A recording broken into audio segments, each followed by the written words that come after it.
Et puis, opération de récupération du territoire national toujours, signalant cette session de renforcement des capacités pour les VDP. La chaîne des formateurs est concernée en premier lieu. Pour le compte de la région du Nord, c'est la ville de Waiguia qui abrite la rencontre prévue du 14 au 17 novembre. L'activité est menée par le département ministériel en charge de la justice et des droits humains. L'objectif est de renforcer les capacités des volontaires pour mieux faire face aux actions de lutte contre le terrorisme.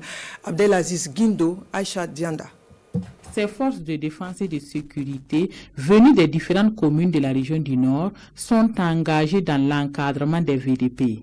Cette formation de 4 jours vise à consolider les acquis des actions opérationnelles des VDP dans la lutte contre le terrorisme. Il faut renforcer donc les capacités et donc de ces volontaires de défense de la patrie qui, vous le savez bien, ont été pris un peu dans le tas. Cette formation, en tout cas, est la bienvenue parce que en tant que premier gradé de contact des cadres des VDP, il va sans dire que nous puissions aussi être bien formés pour pouvoir les encadrer à bien remplir leurs missions.